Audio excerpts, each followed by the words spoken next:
We're going to start the police and fire meeting without the police and fire. So it's April the 19th, 2024, 5 o'clock. We have present Mrs. Sonic and Mr.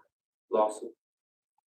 We don't have present the police chief or the fire chief because it was such short notice for them, and they had other plans as far as certain rescue, water rescue. Harry's going to, and the police chief had some family stuff. But I wanted to just talk about.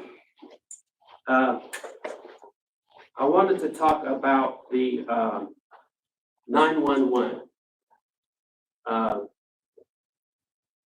I've done some really pretty extensive investigating. The Sonic here helped me do Hocking College when we went to Hocking College. I went to the 911 down in Athens, and they gave me a real nice tour. And Chief Tolliver and Sergeant Deardorff was with me. So I was really appreciative of them coming down and kind of getting the boot on the whole process.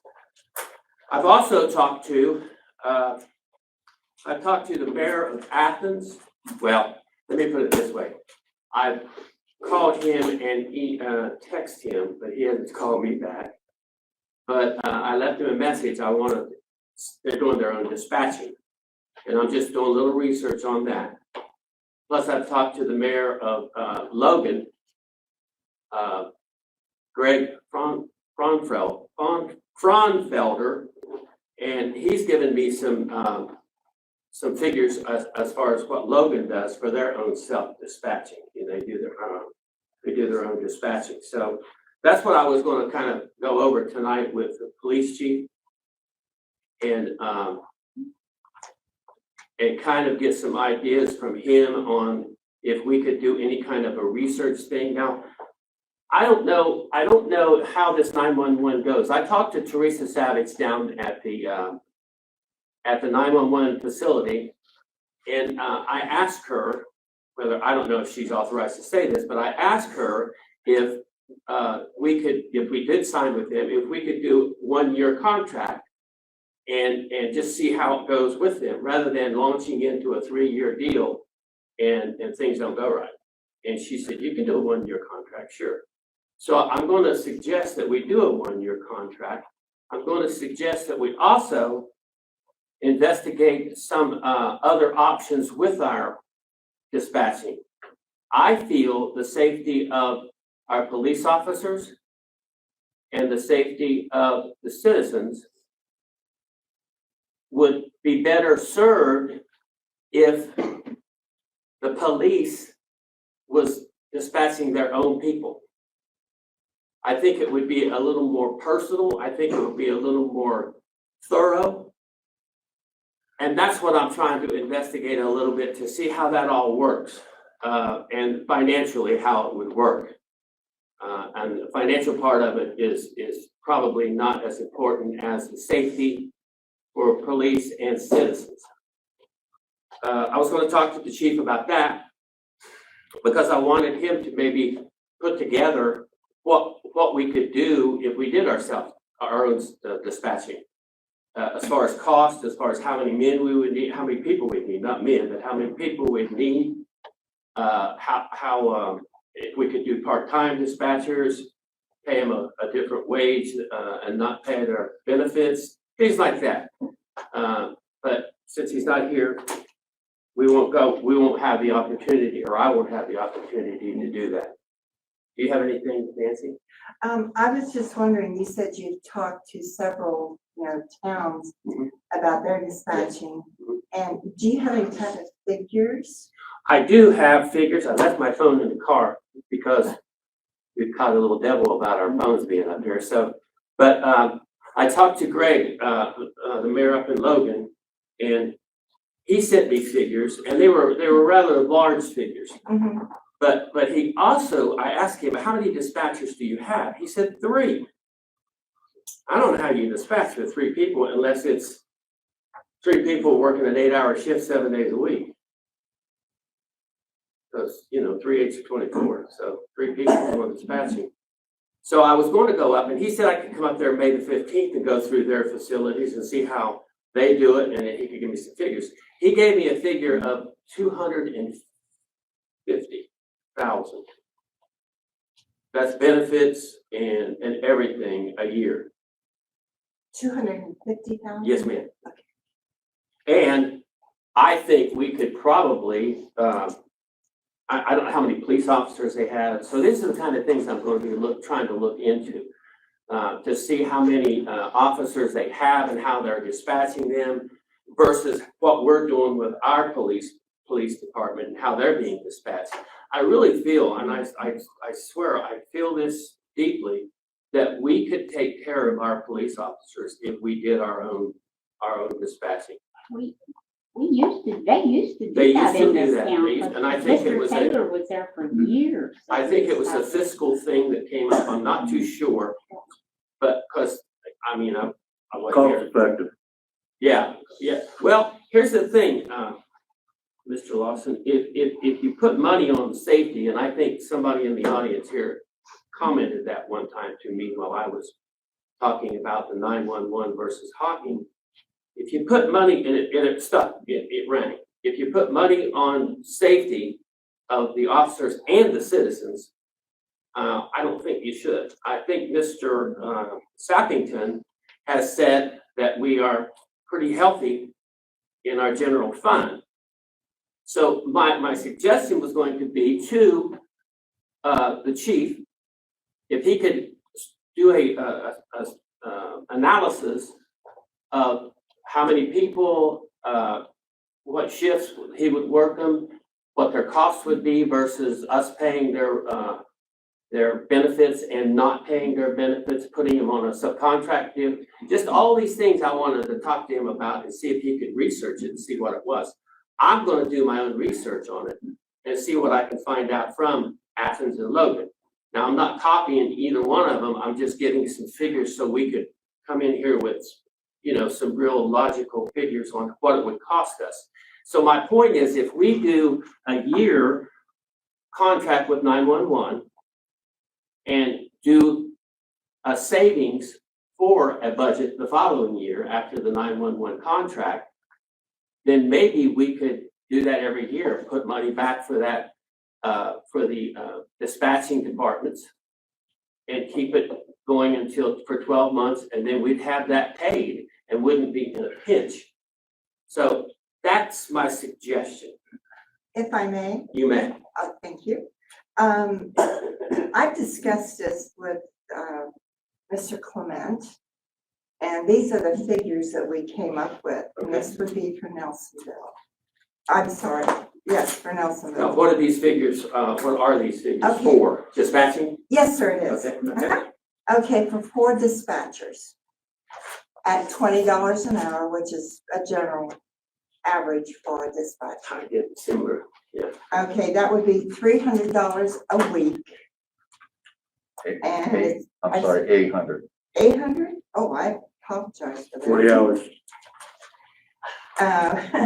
Okay, it's a total of $41,600 a year Right. for one person. Right. Now, that would be, with your benefits, that's another $28,000 per person. So that's 60 some, right? So that's $166,000 plus $112,000, which comes out to about $278. I'm sorry, $278,400 A year This does, yes, sir. for This- 4. Yeah, yes, sir. This does not include startup, office space, and miscellaneous things. So you're talking almost $280,000 a year versus the $85,000 that 911 is asking us to pay. So how could we even come close? Well, if you take Excuse me, I'm sorry. Sure, no, If go you ahead. if you take the 86,000, we're gonna pay 911, put it into the figure you just gave me, that's gonna take it down to around 200,000. And I'm sorry, but I don't understand your point. Well, if we don't pay 911 after the first year, the 86,000 for dispatching for us, we're saving the $86,000 on not having to pay 911 and having our own dispatching. No, sir. I don't like that either. But Huh? you're paying more by Yeah. paying additional people. We are, but what I'm saying is, if you take the $86,000 that we bid, like if we were on a 3-year contract, you're shaking your head, you understand that? Mhm.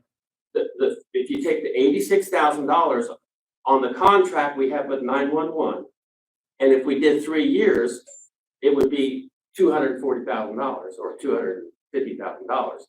But if we take the 86,000 after a year, that's a savings, if you ask me, and put it toward the figure she just gave you, then that would knock that figure down, because we would have that money and would not have to give it to 911. Yes? No, No, Tell not me that, why not. not that part. okay, you're saying take the 86,000 that we're paying 911 and putting it over to our own dispatching. Mhm. You're not saving a penny, because that 86,000 plus the extra is what we have to pay out. But we would pay the 86,000 one way or another. Well, then we go 86,000 times 3 years is what, 240? And 40,000. we're going 240 for 1 year? So, So you'd be over the 3-year period from the 86,000 right, to do our own, we're over $6,000 by $24,000. right. That's right. So we got 24,000 we're only paying out to 911, but we got 600,000 we're paying out to our people. If we run our own call center. I didn't understand that at all. Okay, we're paying 84,000 a year to 911. 86. 86, okay? So we're over 200,000 if we do our own per year. Right. Okay, so 3 times 86, 18, 24, 25, $250,000 Right, for 3 years. right. At 200,000 times 3 is 600,000. You're absolutely right.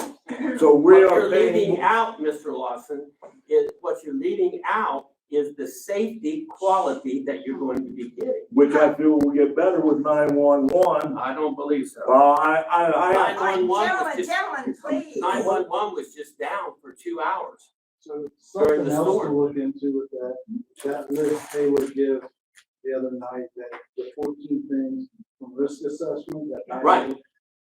She specifically said they do not like, that they would rather us be at a regional call center. So until we get our rating up with them for the insurance, this might not be a good idea. Well, and thank you. And what I'm saying is a year goes by, we got 911. If we get everything up, because right now, we're as low as you can get on the rest. I know, I remember So, you so saying. if we can, until we can get that up, Yeah, this isn't a good idea, because she specifically said that right. a regional call center, a regional 911 is what they prefer. So if that's what they prefer, as low as we are right now, we need to stick with. This what's would gonna drop make us them even happy. farther. Yeah, we need to keep what's gonna make them happy right now, Mhm. to keep our rates where they're at. That's a good point. Thank you. Mr. Flowers, if I may. Yeah. Something, I may have missed it in my trek from across the building. Were any of those figures that you guys had, any of that include the startup cost? She did, yeah. No. No, that was not- I gave you the salaries, the Yeah. salaries only. I said, in addition, you have a startup, office space, and miscellaneous. So none of that included the startup itself. So previously, the dispatch center is where the records clerk office is right now. The only thing left in there that I can tell from the old dispatch center is the controls to operate the garage doors in the back. Something that you'll have to think about for your startup is not only an appropriate console for the office dispatcher to work at, computer, and computer monitors, a call dispatching system, a records management system for them to use to record all of our activities. The cost of leads, the law enforcement automated database. Currently now, as a non-terminal agency, we pay $50 a year. As a terminal agency, that also takes us up to $50 a month.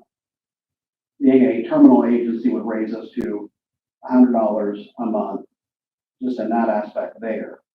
Plus, we would have to have extra security on that independent computer for the state to allow us to have leads access. And then also, I can't remember the administrative code section, but since we would be a secondary public safety answering point, as calls will be directed from 911 to here, the dispatchers would also have to have 40 hours of training through a state recognized training system. And they would have to have continuing education through a state recognized training institution in order to be able to fall under state mandates. I believe that's 5501.7. What did you say? ORC 5501.7. I believe is the ORC code that dictates the Ohio Revised Code that oversees all of the training and the Oh, okay. laws that like the 911 center goes by. And There is if also- I'm sorry, I apologize. If I may, I believe Chief Tolliver made his wishes well known at the committee meetings on Monday. He wants to go to 9/11 in Athens. And I believe the proposal has been or is being written up by our attorney. So I'm not sure what the point is in trying to make it here in Nelson. I understand the safety issue, and I agree with you. I once was in a cruiser, so I do understand that, John. But the thing you have to think about is the officers out there and who they are going to talk to when they're in trouble. Are they going to push a button and everyone's going to come? Are they going to have to talk to a dispatcher to get help? I'm just saying that, and I admit, I was against this in the very beginning. I really was. I guess what? And against the dispatching of 911. And now that I've looked into it farther and understand the cost that you're thinking about to start up our own dispatching service, I just do not see, I mean, I see the financial, it would be financially more better, that's not a good English. It would be better for Nelsonville to go with 911. I have reversed what I started out with, and I am completely for the 911. Yes, ma'am. May Oh, I- I'm sorry. I'm sorry. No, you're fine. May I also include that you're also saving time? Because when you call in, they can dispatch all three agencies at once. So if I you think- need fire, EMS, and police, they can dispatch from one console all at once. Yeah. Instead of taking time from acquiring that information and then transferring that call to Nelsonville to Hocking College for them to, again, question that person on the phone to acquire all that information and then transmit to the police department, you're actually saving time by just getting the call into one centralized dispatch So agency. are you saying, if I understand you right, are you saying that if we were our own dispatching facility, that those calls would still go to 911 and then come back to us? If you dial 911, yes. If you dial in a So in number that such case, as would we 747. pay 911 to do that for us? We would not pay 911 for them to answer the phone and transfer it to us. Right. You wouldn't? No, Oh, okay. but you would be paying for the staff here, the equipment here, the upkeep here. Well, and like I said, when I first started out, I'm just investigating this. And I wanted to put it out to the public, to the folks here, and to the committee. Yes, Joanne? the idea that you had at the very beginning, that we can do it for just 1 year, might alleviate everybody's problems with thinking how it's gonna work. If it works fine and smooth, we're already where we need to be. Right. And then we can just, renew. There's no penalty for it, is there? No, but I think, and maybe you all can answer this. When we were down there, did you remember me asking her that? You were right there with us. I said, can we do or you might not have been in the room. Can you do can we do a year's contract with you to see how it works for the city?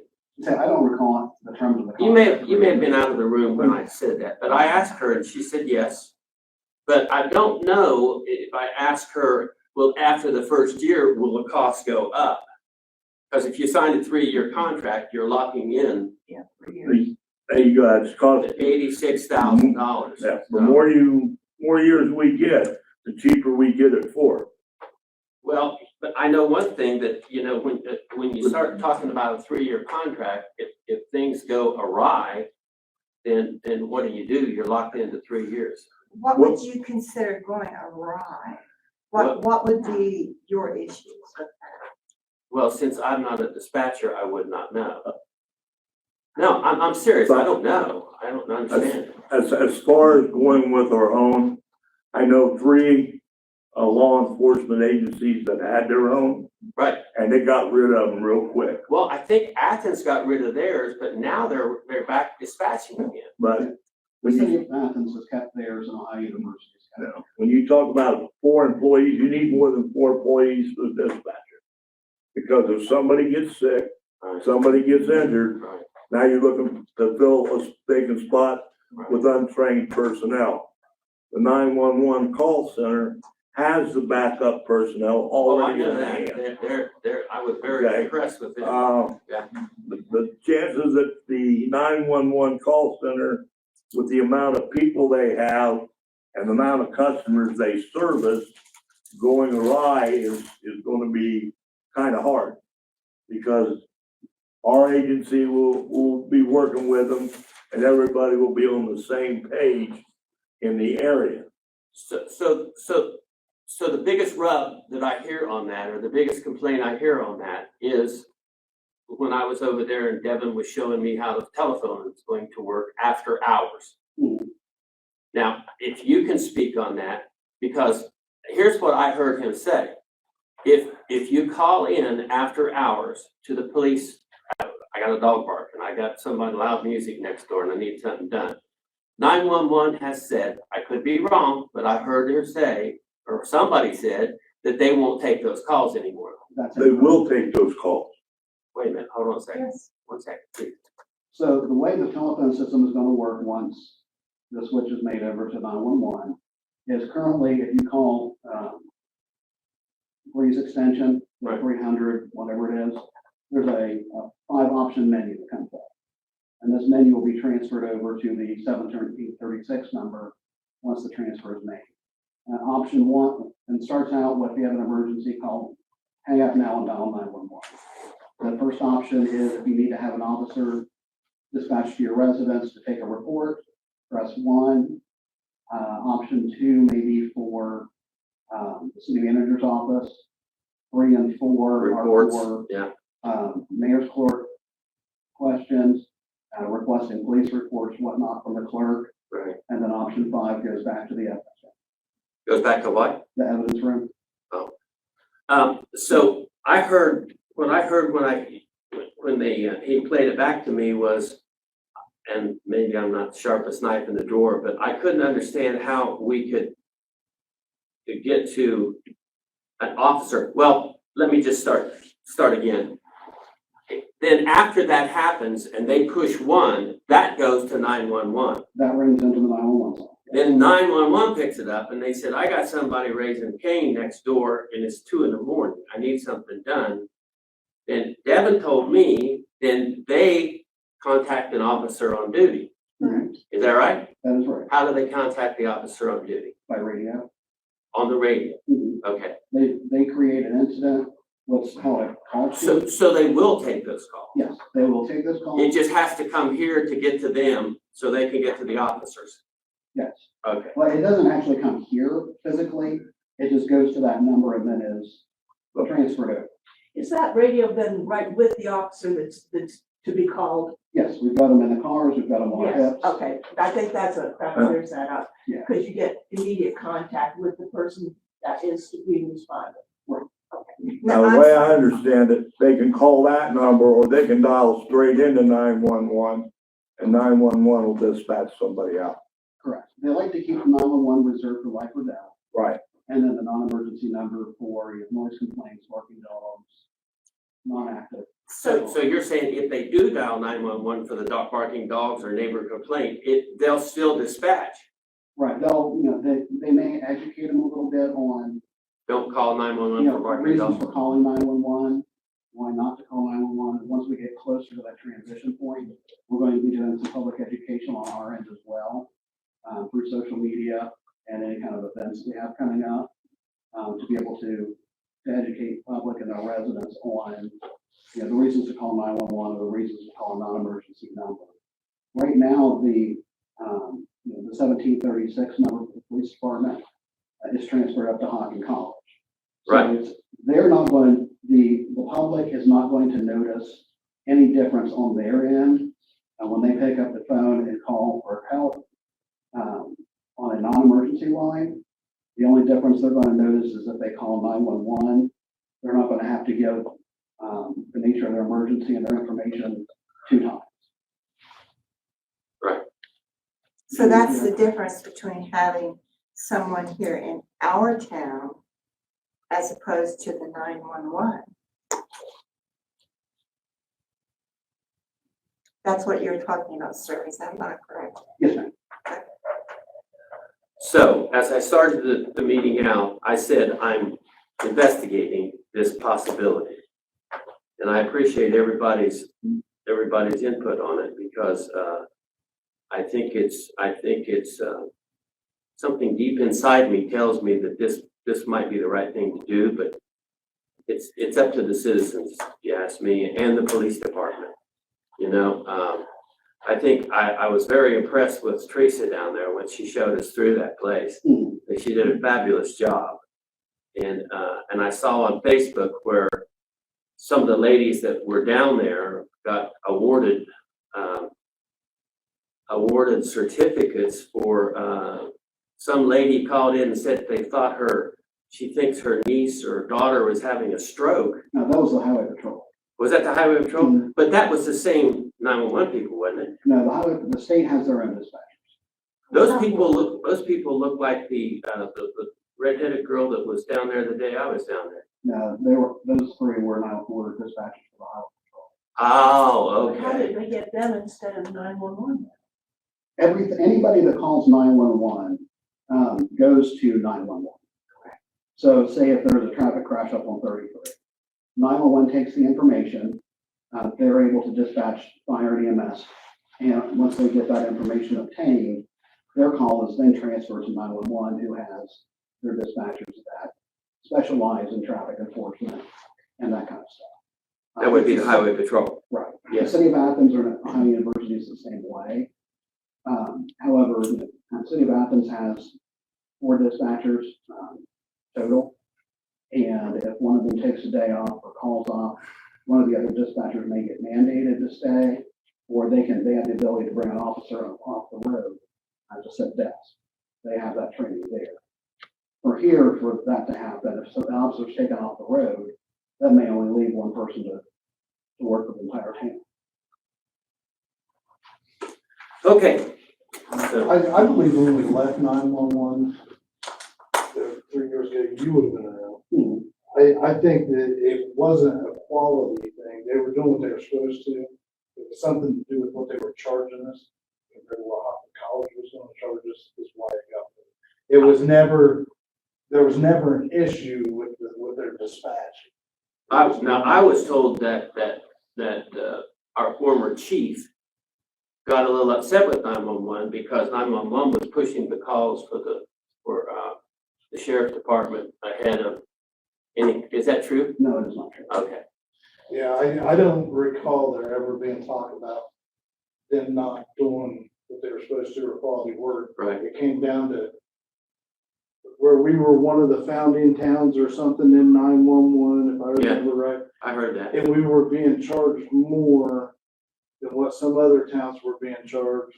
And Hocking College was gonna do it cheaper, so we left 911 with Hocking. And another part of it too was, back then, they didn't have any infrastructure set up here to kind of triage the calls, what goes to 911 for dispatching and what stays here. So that's where you had, if somebody called in and wanted to know, you needed to file a police report, the next call may be somebody wanting to obtain a police report, somebody wanting to know what process they have to go through to get a permit for a parade. So they didn't have the triage set up in place that we do now in order to transfer the calls internally to the departments they need to go to, everything. And that's the recording that you'll get when you call, is that what you, yeah, okay. Everything was being funneled to 911. Okay, right. All right, well, let's move on to, something else in our agenda that I wanted to, I didn't know if you all wanted to speak on anything, particular with the police and fire. Nancy? All I want to say is I agree with Nancy and our police department, because they're the ones that utilize the service, Gotcha. and they have to be comfortable and feel safe with who they deal with on a daily basis. All right, And just one last thing, may I say? yes. This has been going on for almost 4 months. What happened? The issue with 911 and the Well, if you remember, investigations. If you remember, you were helping me go through and figure out which way we wanted to go with it. That's true, And that sir. was 2 months ago. And that was as far as they got. Well, no, it wasn't. I went down to 911 and investigated 911. Why are you laughing? Excuse me, it's been going on longer than 4 months. We've got a contract or invoice with Hocking College. We paid Hocking College till the end of June. Fiscally speaking, I think we should hang with that or go with 911 and get it over with. I mean, I'm good with 911 now. I just wanted to make You have sure. to outweigh Um, money versus public risk. I'm sorry? You have to weigh the responsibility of the public risk and employee risk versus saving a little bit of money. Well, you just spoke of money. Right. You But just spoke of money to do your own stuff, so I don't understand this when, argument here, Johnny, no, it's not an argument. Please don't say an argument. Okay, this It's issue not. here is, it was originally $28,000 left that we paid to the company. Right, Is, if you lose an officer again, another firefighter, a community member that is lost by, well, but those instances wasn't due to poor dispatching, were they? no, I'm, Oh, okay, those costs are going to be higher yeah, than the $28,000 Okay. that may be encumbered with. all right. Oh, Let's Like just, an ounce of prevention is worth a pound of cure. right. Thank you. let's just move on then. I would like to have spoken to Chief Tolliver about, some complaints I've had, one of them being my own, to tell you the truth, about the, excess speed on Canal, up and down Canal. I can second it. Yeah, Miss Perry there lives on Canal Street. And also I got, what's his name? Oh gosh, his wife was on the council at one time. Gary Grant. Gary Grant, thank you very much, Tammy. Gary Grant put something on a post on Facebook that they're speeding up and down Fayette Street And Columbus. and Columbus Street. So my point was, I'd like to see if we could change the speed limit on 33, but that can't be done without state coming down and doing a traffic thing and figuring out, and I know we can't do it that way. I don't think. You tell me, can we? If it's still considered a state route, which I'm going to assume since the state is still maintaining it, coming down and doing the repairs and stuff next year, that they would have to have a hand in. Okay. So my second option on this was to have it a little more heavily patrolled. Because it really is. It's a terrible, terrible. Now, I know I said this to the former city manager, and he said, maybe you shouldn't have bought a house there. And I said, well, I think my house might have been there before the canal, so, for the street. But I tell you, it really is a problem. So I'm going to bring that up to the, since you're here, Sergeant Deardorff, I'm going to bring that up to you. Perhaps we can do a little more, which would show in our ticketing processes, of course, but I mean, maybe we could do a little more. There's all kind of places on Canal Street that you can set and monitor that. I know across from McDonald's is a great place. You know, that alley right beside me on down the street with the subway. Because here's the thing, when you look at East State Street, now I'm not comparing Nelsonville to Athens, don't get me in that one, but when you look at East State Street, they got 25-mile-an-hour speed limit on East State Street. East State Street, because they have all those businesses on East State Street, so it's a safety quality. We have a plethora of businesses on Canal Street. One of them that always backs up traffic on Canal Street is people buying alcohol and beer and wine and stuff in town and country. And it's like you said, Officer Deardorff, it's a accident waiting to happen because they're coming up through there just awful fast. And from that light, I think that light is like a drag strip right there on Watkins and Canal, because when they're coming up, they give it hell. I mean, they just, you know. So I think we could control that a little bit better. It would be a safety factor. And I was going to speak with Devin, but maybe you could pass that along to Devin. The best thing that I can also recommend, I mean, we've got our folks out, You got what? we have our folks out patrolling, working the streets and stuff. Both of them have the same complaints, about, you know, traffic in their village as well. So, you know, a little bit of, help from the residents that are having issues on their streets. If they call them to dispatch and let us know that they're seeing an uptick of speeding vehicles or reckless operation. So that way we know where a hot area is, an area to focus. Well, I think that Ms. Sonic, myself, Ms. Perry, we just pointed out some hot spots. So, you know, I mean, so, and I think that, I called one time about 3 o'clock in the morning. They were drag racing or something over on Canal Street, just wow. And I called and they wanted my name, my address, the license plate number of the cars going in.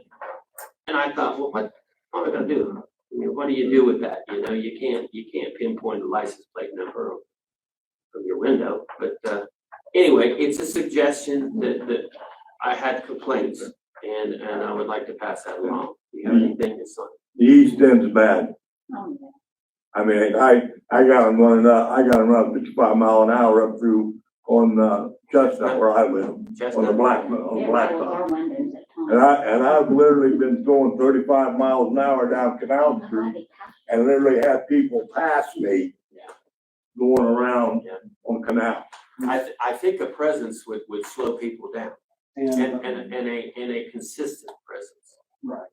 And we've got, you know, the officers that are out. When people see the lights and actually see the officers working somewhere, that has a large impact. Of course it does. Of course it does. But evidently, So yeah, they'll see us on Canal Street. now I brought this up to Chief Tolliver. I lived in a large town and they would park an empty cruiser on some of the busier places with tinted windows.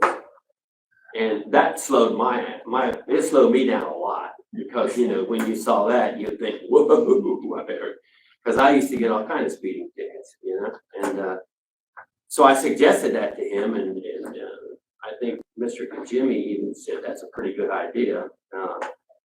But then somebody else gave me a negative on it, so I don't know which would be better or not, but I know we've got some cruisers, if they're still sitting around, we could probably park one or two someplace and slow people down.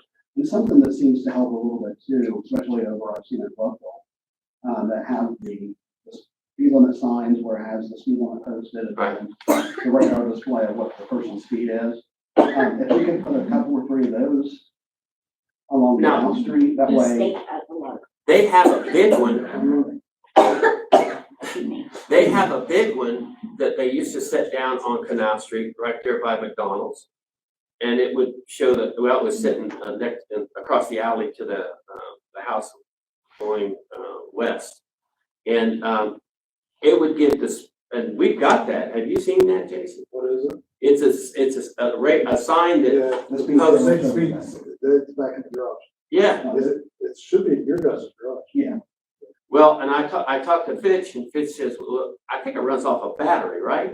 We used it a couple times. We actually, when Chestnut Street first opened, back up and it was asphalt, we had it setting out up there because, I mean, yeah, now that road's smooth. Yeah, they give it heck, yeah. Yeah, I mean, just like where Jeannie lives, I mean, if we ever asphalted that down through there, you think the traffic's fast on Canal? That's right. I mean, That's they a would- straight shot. They would be flying down through there. And I tell you, No stop signs, no nothing. I don't know how, I've talked to numerous people about the cherry bomb,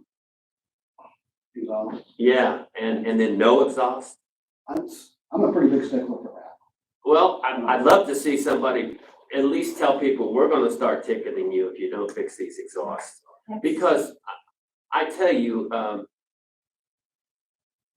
the person that used to live in my house for, I don't know how many years, Alma lived at that house, many years.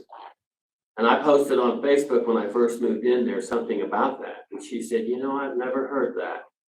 I thought, what? How could you not have heard this? But, it's really, really, really a, all hours. I mean, and I've got McDonald's, so they pull out of McDonald's. And I'm not talking just on my property. I'm talking on everybody. Ms. Perry and Mr. Larson and Ms. Sonic. We all have issues with loud and speeding. And I think I know there's an ORC ordinance against the exhaust systems of cars. So I think if we could maybe, enforce that a little bit heavier or warn people that we are going to start enforcing it, if you don't want to start ticketing people for it right away. Is there a decibel rating on it? Yes, there is. Yeah, I mean, in the state of Ohio, is there, because I know, like, you have to have your vehicles inspected in some states. Ohio, you don't. So if it's stock appearing exhaust, I've had 3 built diesel trucks that everything was stock looking, and they were extremely loud. Turbos were extremely loud, everything. But you pop it, and everything was legal. Everything was absolutely legal. So if I would have got pulled over for my exhaust, we'd have had a fight on our hands in court because everything on my truck was legal. So you can't ticket me for that. Do you have it now? No, I sold them. Did you see the price of diesel when COVID hit? Yeah, I did. I wasn't getting that. I know people used to buy diesels because they were a lot cheaper than gas. Yeah, My daughter showed horses, so we always pulled a horse trailer. Yeah, I'll tell anybody who wants to buy a diesel truck, if you're not pulling anything or have a reason for it, don't buy it. yeah, Because they're expensive. When something breaks, they're 10 times more expensive than a. yeah. Well, anyway, that was, like I say, with that speed going down Canal Street, I mean, you can just count the businesses you've got going down Canal Street. And of course, Town and Country is one of them. McDonald's is another one where they pull out of there, so we'll take a look at that. Joanne? I'd just like to volunteer West Washington Street too, when you start getting ready to go out of town off of West Washington. But if I had a choice between picking up a speeder or a loud exhaust, I'd go for the speeder. with a lot of Exhaust won't kill you. a lot of the vehicle defects is, we'll also, that's when we give a disposition to the dispatch center of whatever our traffic stop is. So that way, if I pull somebody over for a loud exhaust or a defective exhaust violation, and dispatch tells me, we have no record of them being stopped before, I'll give a warning, hoping that, the money that they would have had to pay the city for a citation to be able to repair the vehicle defect with. Now, if they've been stopped 2 or 3 times, it's been several weeks in between each time, they still haven't got it fixed, that's a different story. But also you have motorcycles. Yeah. A Harley coming off the lot, off the assembly line is gonna be louder than a Honda Yeah. Civic is coming straight from the factory. So you have to factor in too, what the vehicles, I always go with what was stocked in the factory. Well, and like Jason said, you know, if you can see that it's not, one of the things I'm concerned with is people driving without an exhaust system. And if they've got little children in the backseat of the vehicle, that ain't a good situation, you know? And I see a lot of those. I was sitting on my front porch one time and I saw a guy drive by with no door on his driver's side. You could just see him driving his car, you know? And like Jason said, I saw, I lived in a state where you had to have your cars inspected once a year, you know, take it to an inspection place. Your wipers needed changed, he would either charge you to change them or you could go to Walmart. It's pretty much every state around it. Yeah, I think it's a good situation because they catch things like that, especially if you don't have an exhaust system, you cannot get that car inspected. Yeah. Yes, Ms. Perry. But I think the about mufflers, I call them crack, but not they crack their muffler and then they take off speed. Yeah, So I that's the can game. hear them at the light at McDonald's when they pull out of theirs. I can hear them and I know, I sat on the front porch one time, I could hear them all the way down to Sonic, straight down Canal Street. You could still hear them. And I thought, there's no sense in that. There's people living on this street that's, you know, that maybe trying to sleep or something. Yes, ma'am. But if they ticket, how is that going to fall back in terms of them going to court if they do decide not to pay their tickets? We're trying to take care of that. How? Mayor's Court. We're trying to set up mayor's Oh, court. mayor's court, I'm sorry. I did miss that word. And then I was going to also, you can take this to Devin, I think I've emailed him this, but I've been asked by two or three citizens if something could be done when they had that bingo down there where the old LS store is that Hocking College has it. Because, my niece was one of them. She said there's a lot of blue hairs trying to get across the street. They're not real quick. Well, they've got crosswalk set up there with the signs, the walk and don't walk signs. That's already in place. And, you know, the bingo hall and the parking lot that they're all going to, at least to the, if you're standing at the bingo hall looking east, that parking lot across the street there is college property. Well, but could Hocking College do it? That would be something to address with them, but as for. Do you guys not communicate with Hocking College? Does Nelsonville Police Department and Hocking College communicate with things that's going on around town? We communicate with the dispatchers and then their office assistants, the one that's. They can hear them, yeah, okay. I have a question, John. Pardon? How about, and I know where they have the walk signs, maybe if they paint the lines That's so a they good can point. actually see, and I see those are very beat That's a down. good point. Maybe they could repaint them. Maybe if they, because, the lady and man that got hit down by Taco Bell. And Devin said that there was no charges filed against the guy hit and run them because they were jaywalking. So I don't want that to happen to people again. I don't want that to happen to another older person like that. You know, and that's why I suggest, I don't know if I think it would be a good, goodwill thing for somebody to go down and just direct traffic for an hour while they get across the street. I think the issue, that the crosswalk they're having an issue with is going over to the parking lot with railroad. Okay. I think that's the one they have an issue with. Oh, really? Well, this was from the light, when the guy was, There's a light there. It's I the know, same but I mean, light. it was coming up Canal when when that light burns green and you see it when you pass the pool, you think, I gotta get it. And somebody was getting on it and some lady, I won't say who it was, but anyway, this guy got on it and, she was shuffling across the street and she said that almost got her. So, you know, and so that's why I was gonna ask if that could possibly be done. Or if I could always contact Hocking College if you guys can't do it. Yeah, the most important thing there is for everybody to pay attention to the traffic lights.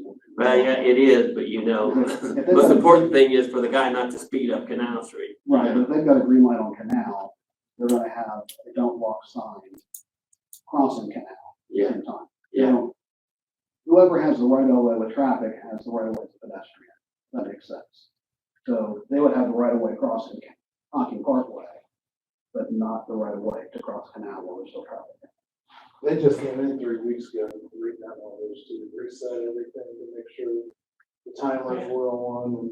And You mean the light to the walk thing?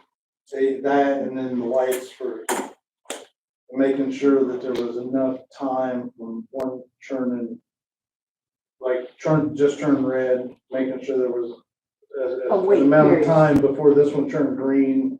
Gotcha. They came in, I believe it was 3 weeks ago, went through all the. Oh, okay. Yeah, it was like a 3-second delay in it. Because there was a problem with the one at Rock. It would give the walk sign, but then it would change real quick. Ah. And people would be in the intersection when it would change. Yeah, So they came down and there was three of them came down and went through all the lights. good deal. Good deal. Well, and that's, I think that's just about all I got. Son, you got anything? Yes. No. Got everything I got. Okay, somebody had their hand up. It got answered because that, when both of them are read at the same time, that's really helpful. Because it makes them not want to hurry, whoever's gonna get the green so fast. I like that. Yeah. Well, maybe we could even have just try it one night, because there's the same people going in there, and I guess there's 100 people in that place doing bingo, you know? So that's quite a A crowd. lot of money goes through there. Yeah, there sure is. And I believe they've asked for police escort before. Me and Devin were talking about it because of the money that they made that night. Oh, to get out of there, you mean? Yeah. Yeah. Are there any plans to do any striping up through that area? It was all just striped in December. Why, they didn't, right there, that intersection, I know. I mean, we can go up and paint it. When we got time, I can get somebody up there to paint it. You know, we're in the time of the year now where we're mowing and everything else. Yeah. Like we talked about the other night. Yeah. There's 6 guys that are trying to do everything. Yeah. I mean, Well, and do the most important thing, you know, water breaks and stuff like that, you know, I mean. All right, well, if no one's got anything, then I'll just call the meeting, we'll call the meeting at, Yahoo 5:55. Meeting adjourned.